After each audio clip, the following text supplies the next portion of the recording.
한 알의 밀알이 죽으면 많은 열매를 맺습니다 라는 제목으로 말씀 전하고 기도하고자 합니다. 우리 기독교인은 어떤 사람일까요, 여러분? 이런 질문에 여러분 어떤 답을 하십니까? 우리 중에 참 그리스도인이라고 불리는 사람은 어떤 분일까요, 여러분? 한번 곰곰이 생각해 보시기 바랍니다.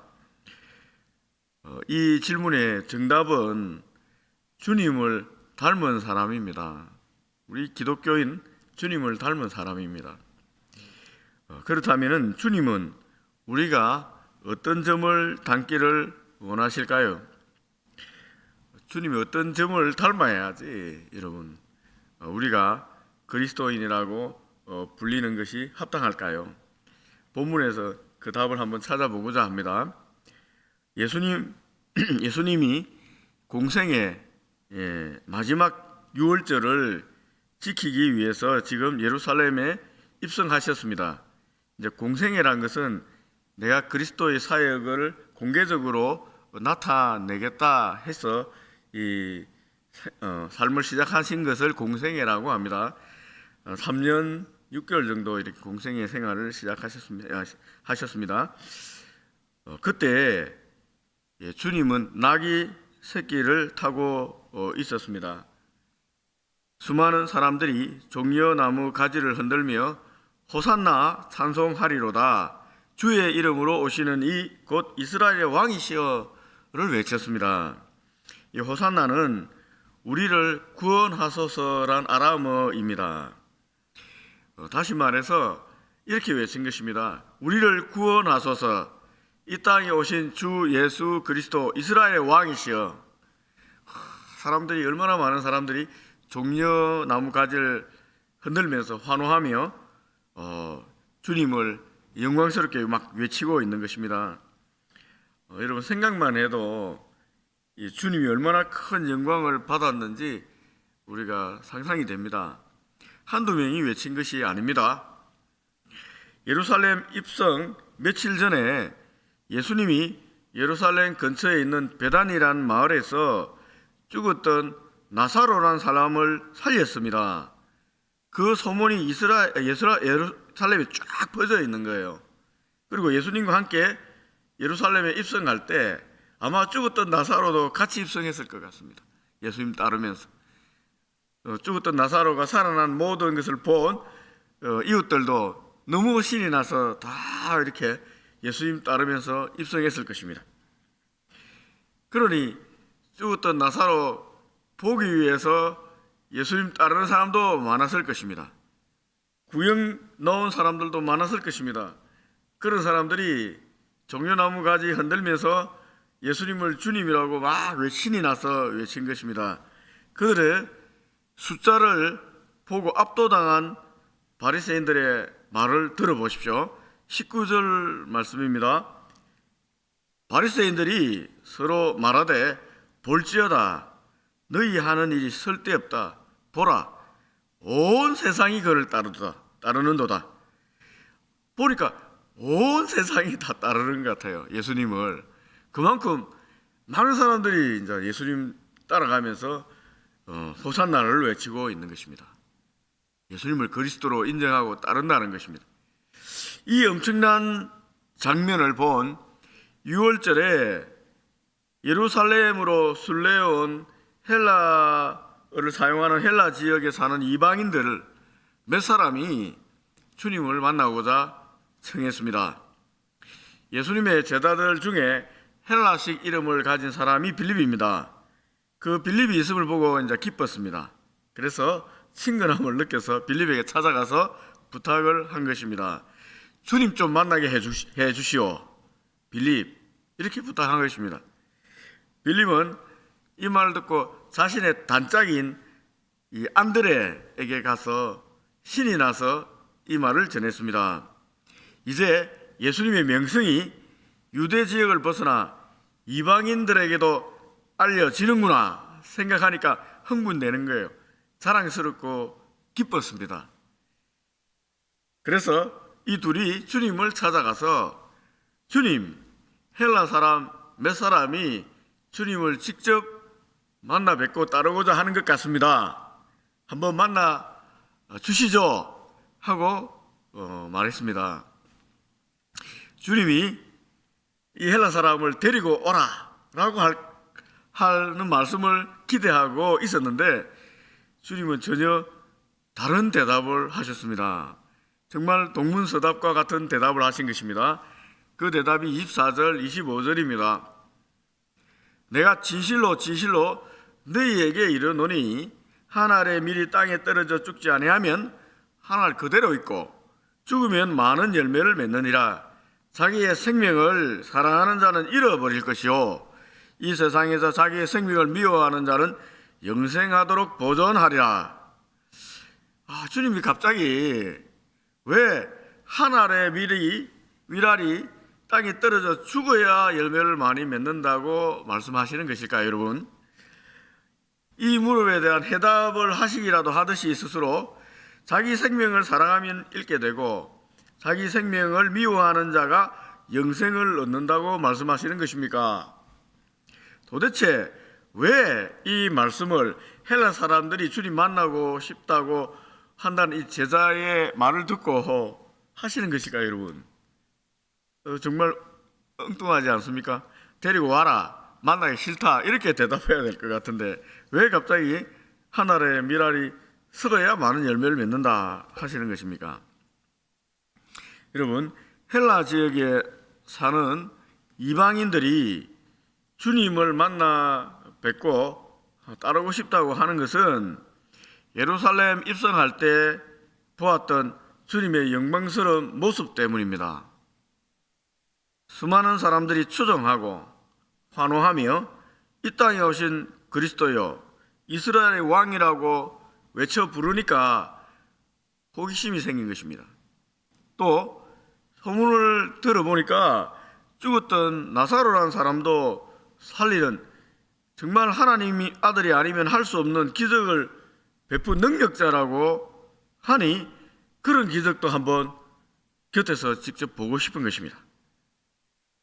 그런데 주님은 자신을 따르는 길이 지금 본 그런 영광스러운 길이 아님을 알고 있습니다.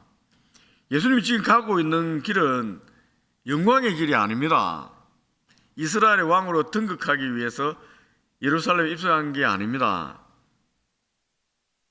십자가의 길을 가기 위해 지금 예루살렘에 들어오신 거예요.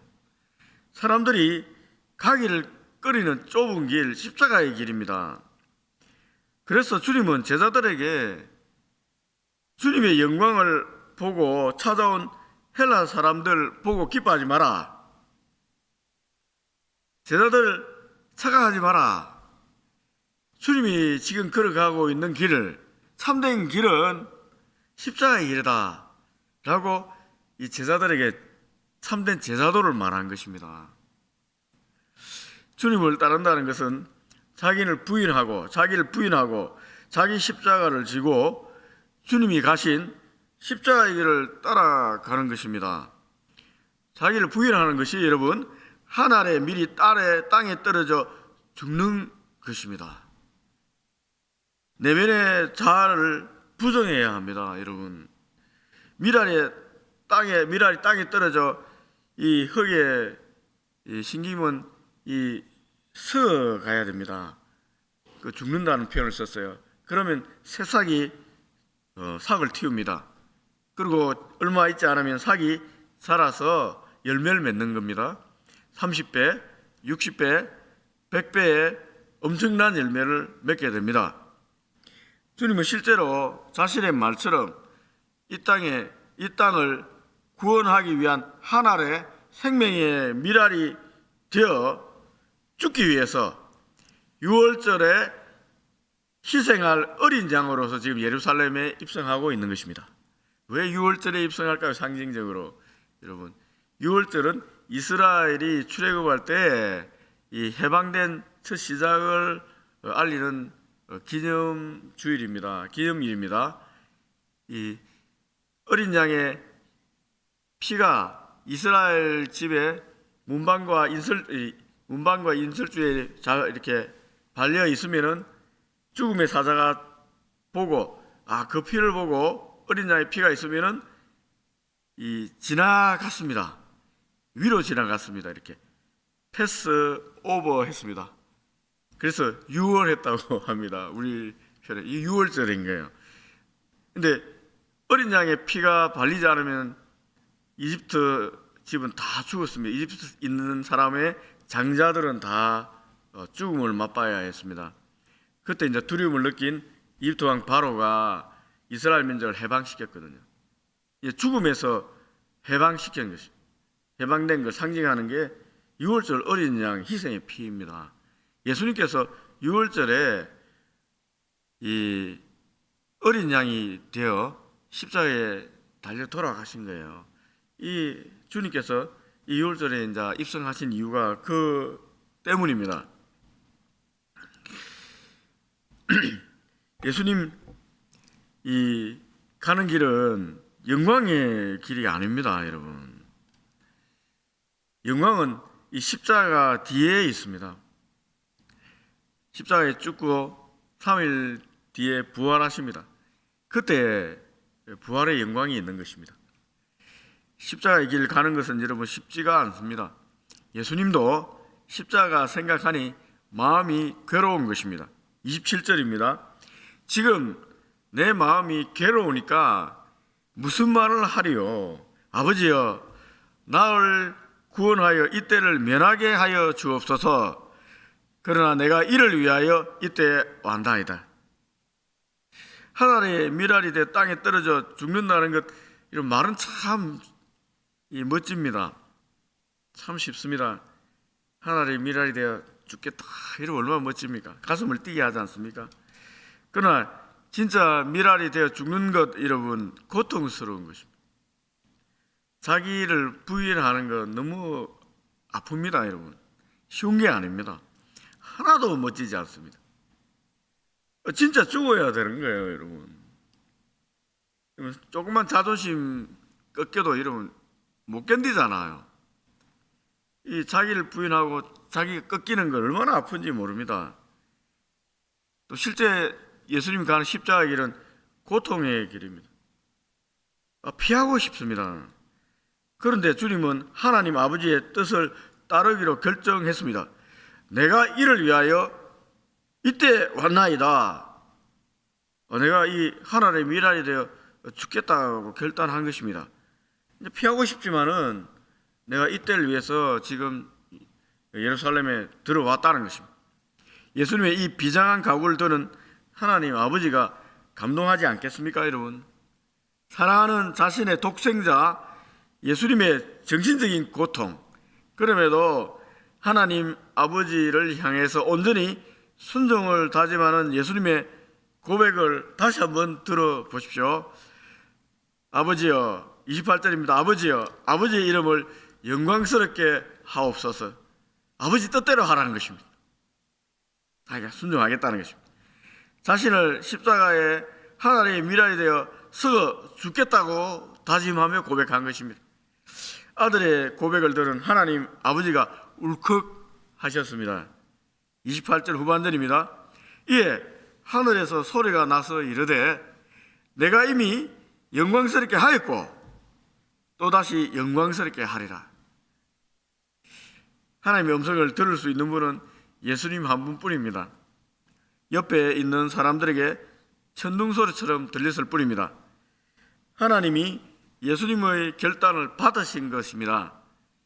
하나님께서 예수님을 영광스럽게 하겠다고 선언하셨습니다. 이 말은 곧 십자가의 길을 가게 하겠다는 것입니다. 이 말은 하나님 아버지도 이 아픔을 감당하겠다는 것입니다. 십자가의 아픔. 자기 아들을 십자가에 내어 놓으시는 하나님 아버지의 마음은 어떻겠습니까? 아버지도 아픈 거예요. 아버지도 이제 결단한 것입니다.